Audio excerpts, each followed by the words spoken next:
नमस्कार दोस्तों, आप सभी का फिर से एक नई वीडियो में हार्दिक स्वागत है। क्या आपने कभी सोचा है कि जब कोई व्यक्ति अपनी अंतिम सांसें लेता है तब उसके चारों ओर रहस्य का कैसा अद्भुत संसार जन्म लेता है। आज हम आप सभी के साथ एक ऐसे विषय पर बात करने जा रहे हैं जो जीवन और मृत्यु के बीच की अनदेखी लेकिन अत्यंत महत्वपूर्ण कड़ी को उजागर करता है। जब एक जीवन अपनी अंतिम सांसें ले रहा होता है तब उसके आसपास मानव रहस्य का एक आवरण छा जाता है। मृत्यु के निकट आने पर मनुष्य के मन और शरीर में क्या होता है, अंतिम क्षणों में उसे कौन से दिव्य या फिर भयंकर दृश्य दिखाई देते हैं, मृत्यु के बाद शव के पैर क्यों बांध दिए जाते हैं, उसके मुख में गंगा जल क्यों डाला जाता है, मृत्यु के बाद शव यात्रा क्यों निकालते हैं और शव यात्रा में राम नाम सत्य है क्यों कहा जाता है, शव का दाह संस्कार करते समय उसके सिर पर डंडा क्यों मारा जाता है। ऐसे प्रश्न हमें सदा से विचलित और उत्सुक करते आए हैं। हिंदू धर्म के प्राचीन ग्रंथ गरुड़ पुराण में मृत्यु के समय और उसके बाद की अवस्थाओं का विस्तार पूर्वक वर्णन मिलता है। यह पुराण मृत्यु के रहस्यों पर से पर्दा उठाते हुए बताता है कि मृत्यु मात्र जीवन का अंत नहीं बल्कि आत्मा की एक नई यात्रा का आरंभ है। जीवन और मृत्यु के इस चक्र को जानने से हमारा भय कम होता है और आध्यात्मिक दृष्टि से हमें शांति मिलती है। गरुड़ पुराण में मनुष्य के अंतिम समय, आत्मा की यात्रा और अंतिम संस्कार की विधियों से जुड़े अनेक रहस्यमयी पहलू बताए गए हैं। जब भी किसी अपने की मृत्यु होती है, परिवार शोक में डूब जाता है, परंतु हमारे शास्त्र हमें समझाते हैं कि मृत्यु अटल सत्य है जिसे हर जीव को अपनाना होता है। गरुड़ पुराण के अनुसार सही विधि विधान से किया गया अंतिम संस्कार आत्मा को सद्गति मोक्ष दिलाने में सहायक होता है। तो आइए जानते हैं गरुड़ पुराण के अनुसार मृत्यु के बाद शव के साथ कौन से अंतिम संस्कार किए जाते हैं। दोस्तों, आप सभी से एक विनम्र निवेदन है, इस वीडियो को अंत तक अवश्य सुने। हम यह जानकारी बहुत मेहनत से तैयार करते हैं, इसीलिए हमारी मेहनत के लिए एक लाइक जरूर करें और साथ ही चैनल पर पहली बार आए हैं तो चैनल को सब्सक्राइब अवश्य करें और कमेंट बॉक्स में जय श्री विष्णु लिखना ना भूलें। तो चलिए शुरू करते हैं आगे की कहानी। दोस्तों, मृत्यु निकट आने पर क्या होता है, कौन से संकेत मिलते हैं।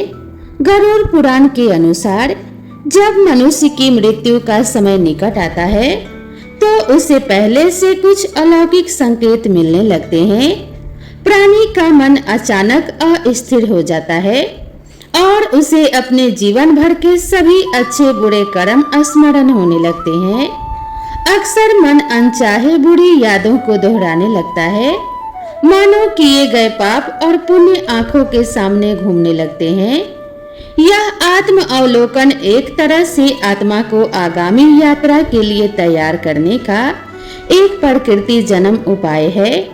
मृत्यु निकट होने पर कुछ लोगों को रहस्यमय द्वार या ज्योतिर्मय प्रकाश दिखाई देने लगता है। गरुड़ पुराण में वर्णित है कि कई बार मरने से पहले व्यक्ति को मानो एक दिव्य द्वार दिखता है। किसी को अग्नि की लपटें दिख सकती है तो किसी को तेज प्रकाश का अनुभव होता है। यह संकेत है कि भौतिक दुनिया से आत्मा का संबंध टूटकर एक अन्य लोक के द्वार पर पहुंच रहा है। इसी दौरान व्यक्ति की हाथों की रेखाएं भी फीकी पड़ने लगती है या कई बार बिल्कुल गायब हो जाती है। इसे भी निकट मृत्यु का शारीरिक संकेत माना गया है। मरने से ठीक पहले जब लगभग एक पहर यानी कि 2 से 3 घंटे का समय शेष रहता है तो यमराज के दूतों का आभास होना शुरू हो जाता है। गरुड़ पुराण के अनुसार उस व्यक्ति को ऐसा प्रतीत होता है जैसे कोई अदृश्य नकारात्मक शक्ति या यमदूत उसके आसपास हैं, जो उसे अपने साथ ले जाने को तैयार खड़े हैं। यदि व्यक्ति ने जीवन में अधर्म या फिर पाप अधिक किए हो, तो यमदूत भयावह रूप में उसके निकट आने की अनुभूति होती है, जिससे वह घबरा भी सकता है। इसके विपरीत जिन लोगों ने शुभ कर्म किए हो, उनके अंत समय में यह अनुभव अपेक्षाकृत शांतिमय हो सकते हैं। उन्हें दिव्य शक्तियों या फिर ईश्वर के प्रकाश का एहसास हो सकता है। मृत्यु से कुछ दिन पूर्व सपने में पूर्वजों का दिखाई देना भी एक संकेत माना गया है। गरुड़ पुराण के मुताबिक जिनकी मृत्यु निकट होती है, उन्हें अक्सर स्वप्न में अपने दिवंगत पूर्वज या निकटवर्ती आत्मीयज दिखाई देने लगते हैं। यदि सपने में पूर्वज दुखी या रोते हुए नजर आए, तो इसे इस बात का संकेत माना जाता है कि व्यक्ति की जीवन लीला शीघ्र समाप्त होने वाली है। पूर्वज आत्माएं उसे मानो बुलावा देती हैं कि वह इस लोक के बंधन को छोड़कर उनके साथ उस अन्य लोक में आए। इन सारे संकेतों का उद्देश्य यही है कि मृत्यु निकट व्यक्ति अपने शेष काम निपटा ले, परिजनों से अंतिम बातें कर ले और ईश्वर का स्मरण करते हुए शांत चित्त से मृत्यु को स्वीकार करे। यह रहस्यमयी अनुभव आत्मा को आगामी यात्रा का पूर्वाभास कराते हैं, जिससे वह संसार के मोह से धीरे धीरे विमुक्त होने लगती है। परिजनों के लिए भी यह संकेत महत्वपूर्ण होते हैं। वे समझ सकते हैं कि शायद अंत समय निकट है, इसीलिए वे भी मानसिक रूप से तैयार हो सके और मृत्यु के क्षण को आध्यात्मिक स्वीकार्यता के साथ संकल्पित कर सके। मृत्यु के समय उसे क्या दिखाई देता है? जब वास्तविक मृत्यु का क्षण आता है, तब आत्मा देह त्यागने की तैयारी में होती है। गरुड़ पुराण में उल्लेख मिलता है कि अंतिम श्वासों के समय अक्सर मनुष्य अद्भुत दृश्य देखता है। जिनके जीवन में पुण्य की प्रधानता रही हो, उन्हें उस क्षण एक तेज रोशनी या फिर ईश्वर का दिव्य रूप दिखाई दे सकता है। ऐसे लोग प्रकाशमान मार्ग देखते हुए शांति का अनुभव करते हैं, मानो कोई दैवी शक्ति उन्हें अपने आलोक से मार्गदर्शन दे रही हो। कई आध्यात्मिक लोगों ने मृत्यु के निकट अनुभव में एक सुरंग जैसी प्रकाश पथ की अनुभूति होने की बात कही है। यह आत्मा का शरीर से बाहर निकलकर परमात्मा की ओर अग्रसर होने का द्योतक माना जाता है। दूसरी ओर यदि व्यक्ति ने जीवन में पाप कर्म अधिक किए हो, तो मृत्यु के वक्त उसके सामने यमदूतों का भयावह दृश्य प्रकट होता है। शास्त्रों के अनुसार यमराज के दूत मरते हुए पापी को अपने साथ यमलोक ले जाने उपस्थित हो जाते हैं। मरते समय ऐसे व्यक्ति को सचमुच वह दिखने लगता है कि काले भयानक स्वरूप वाले यमदूत उसके पास आ रहे हैं। कई बार वह आखिरी क्षणों में उनसे बचने के लिए छटपटाता हुआ भी दिखाई देता है। यह दृश्य उसकी आत्मा को डराता है, किंतु यह उसके कर्म फल भोग की शुरुआत का संकेत भर होता है। गरुड़ पुराण में वर्णन है कि आत्मा शरीर को छोड़ते समय एक क्षण को ठिठकती है और पूरे जीवन की घटनाएं एक चलचित्र की भांति उसके सम्मुख आ जाती हैं। जीवन भर के सुख दुख संबंधों के बंधन, किए हुए कर्म, सब कुछ आत्मा एक पल में देख लेती है। उस घड़ी मनुष्य को भली भांति बोध हो जाता है कि वह संसार में क्या करके जा रहा है और अब उसे अपने शुभ कर्मों का फल भोगने जाना होगा।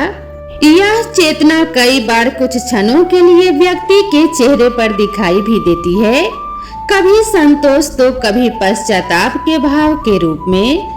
आखिरी क्षण में यदि आसपास भक्तिमय वातावरण हो तो आत्मा को शांति मिलती है। इसीलिए हिंदू परिवारों में मृत्यु के समय व्यक्ति के कान में राम नाम या भगवान नाम बोला जाता है और गंगा जल तुलसी डाल दिए जाते हैं। कहते हैं कि अंत समय में भगवान का स्मरण आत्मा को परम ज्योति की ओर ले जाता है, जिससे मृत्यु का दर्दनाक दृश्य भी मधुर साहचर्य में बदल सकता है। जो व्यक्ति अंतिम समय में श्रद्धा पूर्वक भगवान विष्णु या शिव का नाम लेता है, उसे मोक्ष की प्राप्ति होती है। गरुड़ पुराण में यह स्पष्ट कहा गया है कि इस प्रकार मृत्यु के क्षण में दिखाई देने वाले दृश्य व्यक्ति के जीवन के अनुसार भिन्न हो सकते हैं, परंतु ईश्वर स्मरण उस पल को उजास और शांति भरने में सक्षम है। मृत्यु के बाद अंतिम संस्कार की तैयारी कैसे की जाती है?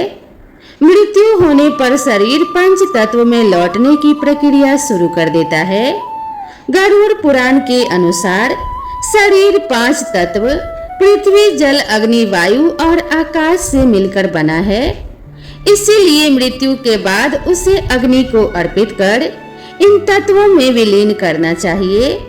अंतिम संस्कार की तैयारी इसी सिद्धांत को ध्यान में रखकर की जाती है, ताकि आत्मा को सद्गति मिल सके।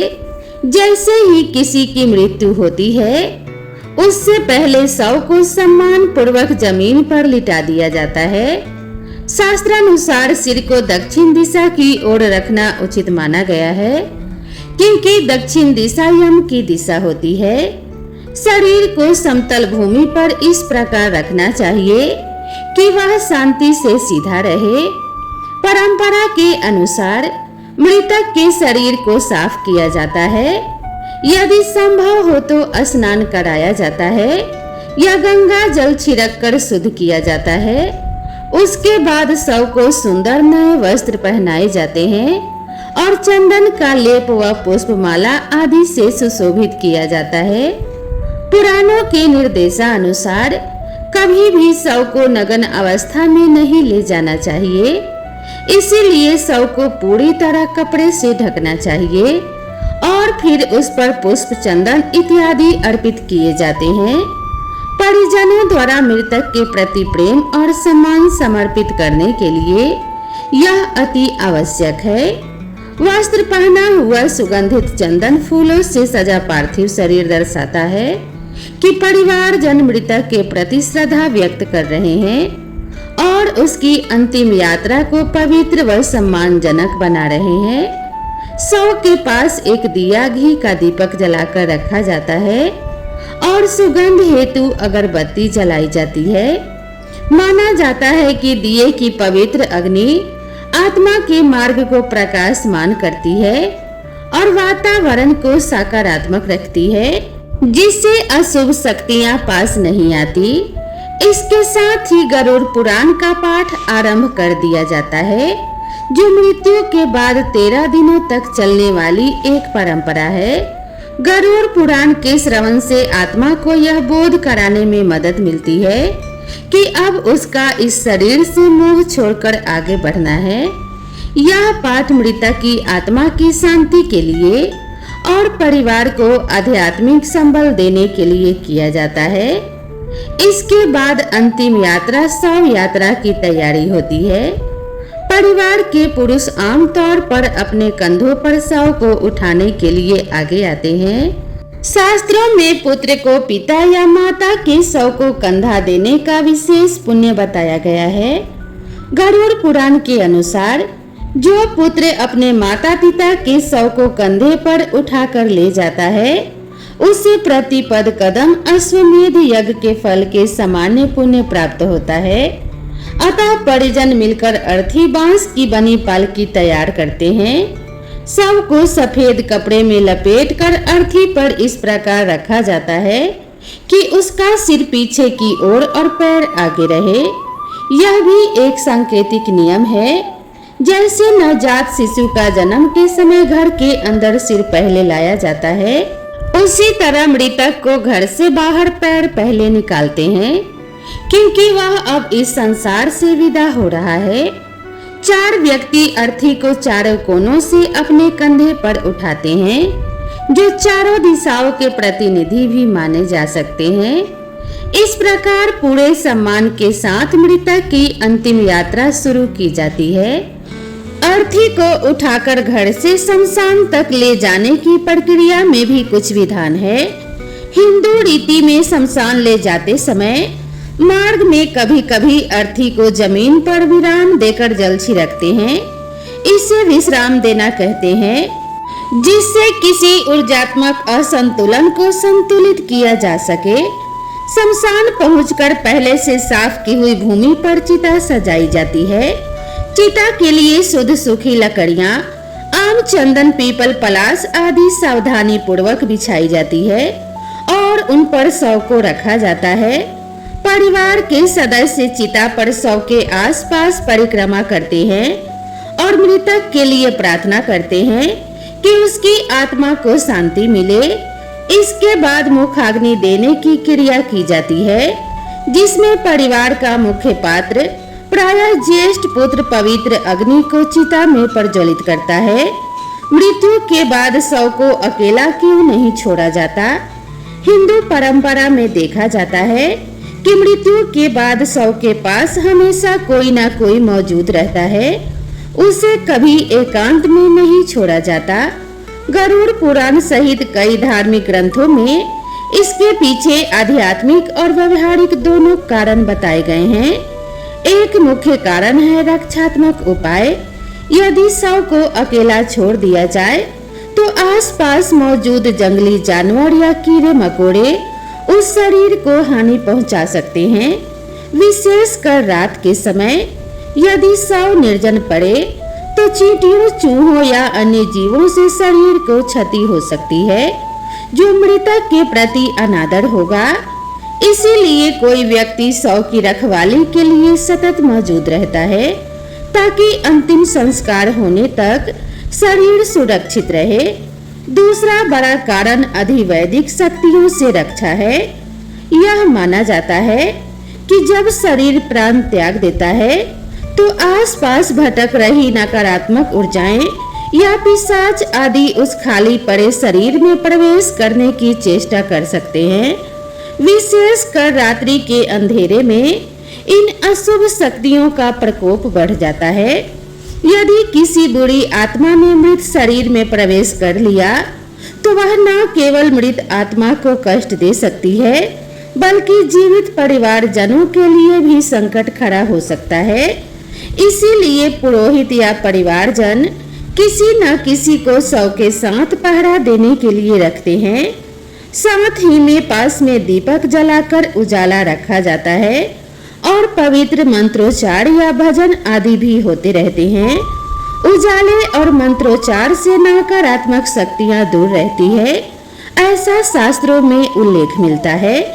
तीसरा और सबसे भावुक पक्ष है मृत आत्मा का अपने शरीर और परिजनों से मोह। गरुड़ पुराण के अनुसार मृत्यु के पश्चात भी आत्मा कुछ समय तक अपने भौतिक शरीर और परिवार के आसपास मंडराती रहती है। जब तक दाह संस्कार नहीं हो जाता, आत्मा का उस शरीर से सूक्ष्म जुड़ाव बना रहता है। वह अपने परिजनों को देख रही होती है और उनके शोक को महसूस भी कर सकती है। ऐसी स्थिति में यदि शव को एकदम तन्हा छोड़ दिया जाए तो आत्मा स्वयं को अधिक असहाय और उदास महसूस कर सकती है। उसे लगेगा कि उसके अपने उसे छोड़कर चले गए। अतः परिजन बारी बारी से रात भर भी शव के पास रुकते हैं। दीपक के प्रकाश और गीता गरुड़ पुराण के पाठ के साथ आत्मा को दिलासा देते हैं कि वे उसके साथ है और वह निश्चित होकर आगे की यात्रा करे। शव के मुंह में गंगा जल और तुलसी जल के पत्ते क्यों डाले जाते हैं? हिंदू धर्म में अंतिम संस्कार की प्रक्रियाओं में एक अत्यंत महत्वपूर्ण रिवाज है मृतक के मुख में गंगा जल और तुलसी दल रखना। इसके पीछे गहरी आध्यात्मिक मान्यता है, जिसका वर्णन गरुड़ पुराण में विस्तार से मिलता है। गरुड़ पुराण में भगवान श्री कृष्ण ने गरुड़ जी को बताया है कि तुलसी और गंगा दोनों ही पवित्र एवं मोक्षदायिनी है। तुलसी को हिंदू धर्म में बहुत पवित्र माना गया है और यह भगवान विष्णु को अति प्रिय है। गरुड़ पुराण में वर्णित श्लोक के अनुसार तुलसी की मंजरी से युक्त होकर जो प्राणी अपने प्राणों का त्याग करता है, वह सैकड़ों पापों से युक्त होने पर भी यमराज उसे देख नहीं सकते। अर्थात मरते समय यदि व्यक्ति के मुख में तुलसी दल हो तो यमदूत उसके निकट नहीं आते या उसे यातना नहीं दे पाते। एक अन्य श्लोक में कहा गया है कि तुलसी के दल को मुख में रखकर तिल और कुश के आसन पर मरने वाला व्यक्ति पुत्रहीन हो तो भी निश्चय ही विष्णुपुरी वैकुंठ को जाता है। 100 के पैर क्यों बांध दिए जाते हैं? किसी व्यक्ति की मृत्यु के उपरांत आप देखेंगे कि उसके दोनों पैर के अंगूठों को कपड़े या रस्सी से आपस में बांध दिया जाता है। यह कर्म सिर्फ शारीरिक व्यवस्था के लिए ही नहीं बल्कि एक गहरे आध्यात्मिक कारण से भी किया जाता है। व्यवहारिक दृष्टि से देखें तो मृत्यु के बाद शरीर में आकस्मिक हरकत या अकड़न होने लगती है, जिससे हाथ पैर इधर उधर फैल सकते हैं। पैरों के अंगूठे बांध देने से 100 का शरीर सीधा रहता है और असहज मुद्रा में विचलित नहीं होता, परंतु आध्यात्मिक दृष्टिकोण से यह क्रिया और भी अधिक महत्व रखती है। योग और तंत्र की अवधारणाओं के अनुसार मनुष्य शरीर में मूलाधार चक्र सबसे निचले हिस्से शरीर के आधार में स्थित होता है। गुदा और जनेंद्रिय के बीच मूलाधार चक्र जीवन ऊर्जा, जीवनी शक्ति का प्रवेश द्वार भी माना जाता है, क्योंकि भ्रूण अवस्था में यहीं से जीवन की ऊर्जा शरीर में प्रवेश करती है। जब व्यक्ति की मृत्यु होती है तो यही मूलाधार अंतिम भाग होता है, जहाँ तक शरीर में उष्मा गर्माहट रहती है। बाकी शरीर ठंडा पड़ने लगता है, पर कुछ समय तक मूलाधार क्षेत्र गर्म रह सकता है। आध्यात्मिक गुरुओं के अनुसार मृत्यु के बाद भी कुछ आत्माएं चेतना के अभाव में अपनी मृत्यु को तुरंत स्वीकार नहीं कर पाती और शरीर को छोड़ने के बाद भी फिर उसी में लौटने की चेष्टा करती हैं। विशेषकर यदि शरीर के किसी द्वार से फिर से प्रवेश संभव हो तो भटकी हुई आत्मा या कोई अन्य नकारात्मक प्राणी, पिशाच आदि उस मृत शरीर में दोबारा घुसने का प्रयास कर सकता है। शरीर में प्रवेश के ऐसे खुले द्वारों में मूलाधार प्रमुख है। 100 को अर्थी पर क्यों ले जाया जाता है? अर्थी या 100 की यात्रा पालकी पर 100 को ले जाना हिंदू अंतिम संस्कार परंपरा का अभिन्न अंग है। इसका धार्मिक, सांस्कृतिक और व्यवहारिक तीनों तरह का महत्व है। सबसे पहले व्यवहारिक कारण देखें तो अर्थी जो आमतौर पर बांस की बनी होती है, 100 को एक स्थान से दूसरे स्थान, घर से शमशान तक ले जाने का सुविधाजनक माध्यम है। इससे शरीर को उचित सहारा मिलता है और कई लोग मिलकर आसानी से उठा सकते हैं, लेकिन इससे परे इसके पीछे गहरी भावनात्मक भावना भी है। परिजन अपने कंधों पर उठाकर मृतक को उसकी अंतिम यात्रा पर ले जाते हैं, जो प्रेम और सम्मान का प्रतीक है। अपने प्रियजन को स्वयं कंधा देकर ले जाना यह दर्शाता है कि अंतिम समय में भी हम उनका साथ नहीं छोड़ते, उन्हें आदर पूर्वक विदा करने का कर्तव्य निभाते हैं। राम नाम सत्य है क्यों कहा जाता है? जब किसी की शव यात्रा निकलती है तो आगे आगे लोग जोर जोर से बोलते हैं, राम नाम सत्य है, सत्य बोलो गति है। इस वाक्य के उच्चारण का गूढ़ अर्थ क्या है? भगवान का नाम ही सत्य है, बाकी सब जगत मिथ्या है। इसे अंतिम यात्रा में कहने के पीछे दार्शनिक और व्यवहारिक दोनों उद्देश्य हैं। प्रथम दृष्टि में तो यह मृतक के लिए प्रार्थना सा लगता है, परंतु वास्तव में गरुड़ पुराण और अन्य धर्म ग्रंथों की भावना के अनुसार यह नारा मृत आत्मा के लिए उतना नहीं जितना साथ चल रहे जीवित परिजनों व समाज के लिए होता है। जब परिजन राम नाम सत्य है बोलते हैं तो वे स्वयं को और एक दूसरे को यह याद दिला रहे होते हैं कि संसार में अंततः केवल परमात्मा का नाम यानी राम का नाम ही शाश्वत सत्य है। अभी जो प्रियजन हमारे साथ था उसका नश्वर शरीर भी अब साथ नहीं है। उसके साथ यदि कुछ जा रहा है तो वह है भगवान का नाम। बाकी धन संपत्ति रिश्ते नाते सब यहीं छूट गए हैं।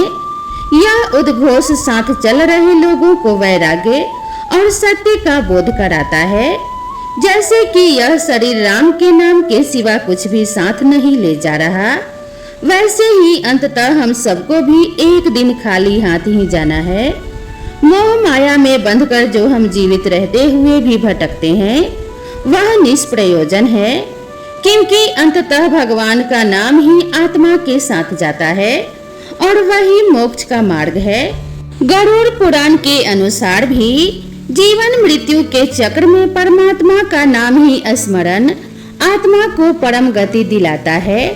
अंतिम क्षणों में ईश्वर का नाम लेने से या उनके चरणों का ध्यान करने से आत्मा आवागमन के बंधन से छूट सकती है।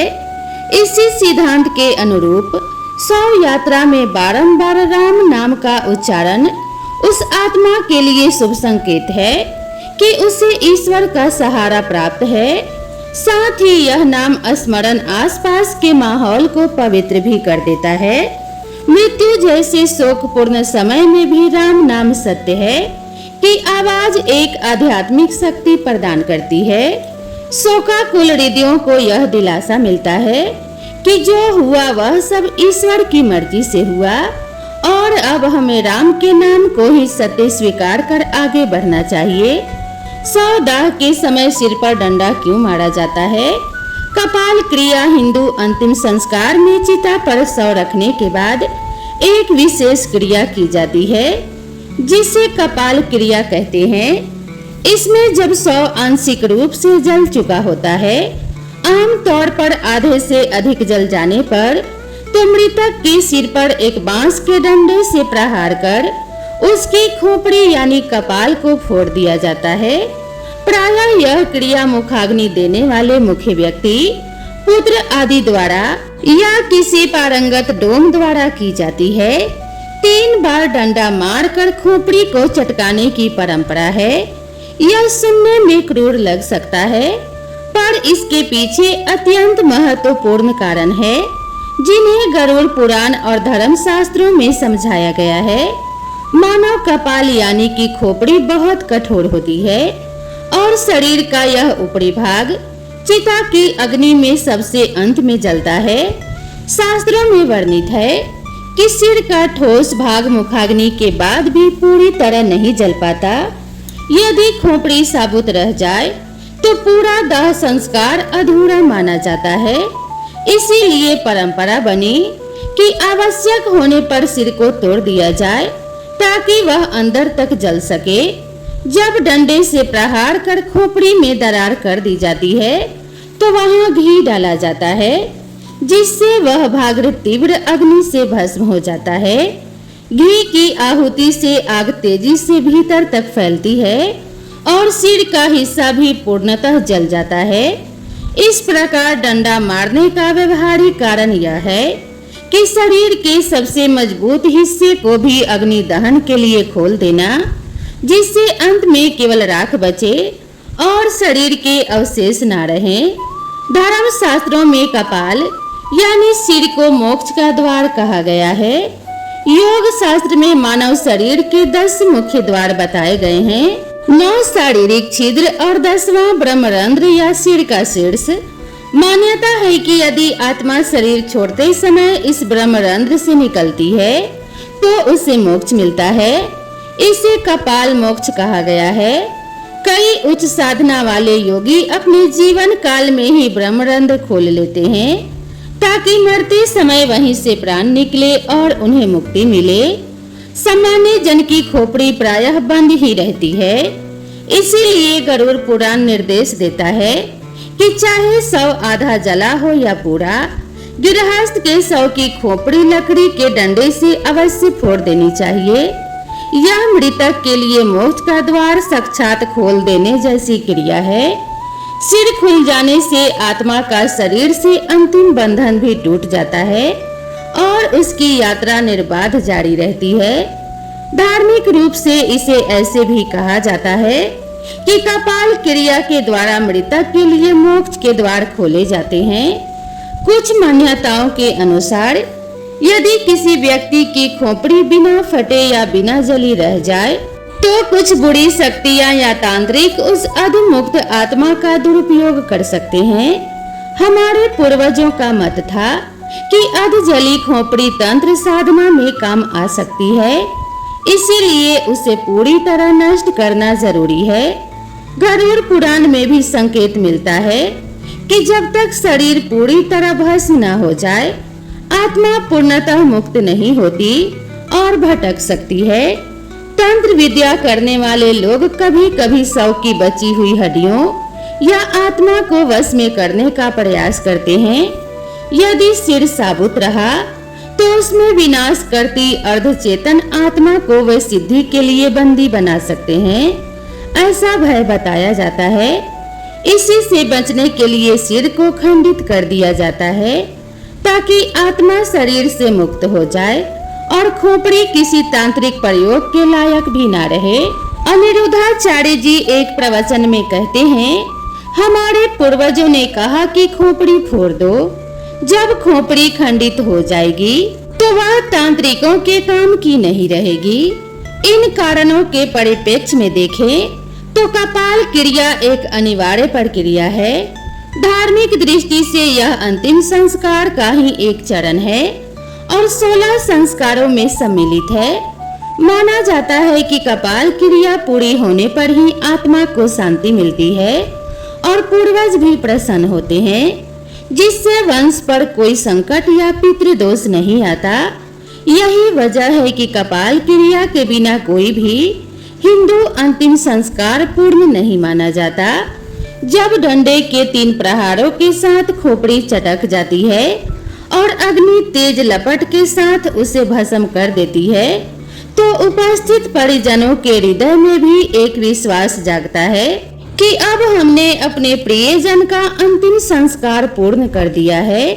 आत्मा अब बंधन मुक्त होकर परमात्मा की ओर जा सकती है। गरुड़ पुराण में वर्णित यही आशय है कि सिर के फटने के साथ ही आत्मा का पृथ्वी से अंतिम संबंध समाप्त हो जाता है और वह अपने गति को प्राप्त होती है। अंततः 100 के सिर पर डंडा मारना सुनने में कठोर जरूर है, लेकिन यह मुक्ति का ही एक रूप है।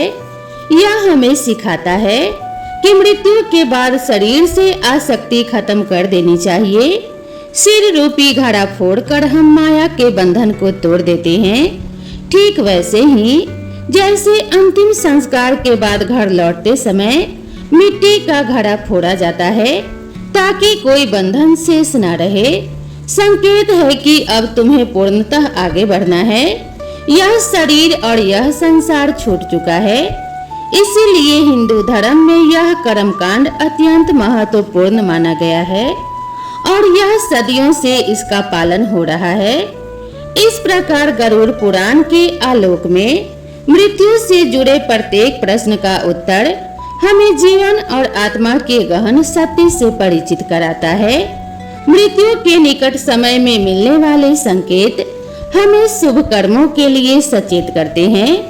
अंतिम क्षणों के दर्शन हमें ईश्वर की याद दिलाते हैं। मृत्यु के बाद की हर रस्म, चाहे शव को स्नान कराना, तुलसी और गंगा जल देना, पैर बांधना, अर्थी पर ले जाना, राम नाम सत्य है कहना या कपाल क्रिया करना, सभी आत्मा की शांति और मोक्ष के मार्ग में सहायक मानी गई है। इन प्रथाओं में विज्ञान, भावना और आध्यात्म का अद्भुत मेल है। एक ओर यह मृतक के प्रति हमारी श्रद्धा को प्रकट करती है, वहीं दूसरी ओर जीवित लोगों को भी गूढ़ आध्यात्मिक शिक्षा देती है। गरुड़ पुराण का संदेश स्पष्ट है कि जो जन्मा है वह मरेगा ही, लेकिन मरना अंत नहीं बल्कि नई यात्रा की शुरुआत है। आत्मा तो अजर अमर है और कर्मों के अनुसार नई योनियों में गमन करती है। जब तक मोक्ष रूपी अंतिम सत्य को प्राप्त न कर ले, मृत्यु एक अनिवार्य सत्य है। पर इन धार्मिक प्रक्रियाओं को समझने से हमारा भय कम होता है और हम जीवन को और भी अर्थपूर्ण ढंग से जीने की प्रेरणा पाते हैं। तो दोस्तों, इस प्रकार से गरुड़ पुराण में मृत्यु के बाद के अंतिम संस्कार का रहस्य बताया गया है। तो प्रेम से बोलिए जय श्री हरि विष्णु भगवान की जय। और ऐसे ही और भी रोचक और आध्यात्मिक वीडियो के लिए मेरे चैनल को सब्सक्राइब कर लीजिए। यह जानकारी आपको कैसी लगी कृपया कमेंट करके जरूर बताइए। वीडियो पसंद आई हो तो इसे एक लाइक जरूर कीजिएगा। तो मिलते हैं इसी तरह की नई और इंटरेस्टिंग वीडियो के साथ। तब तक के लिए अपना और अपने परिवार का ध्यान रखिए। नमस्कार।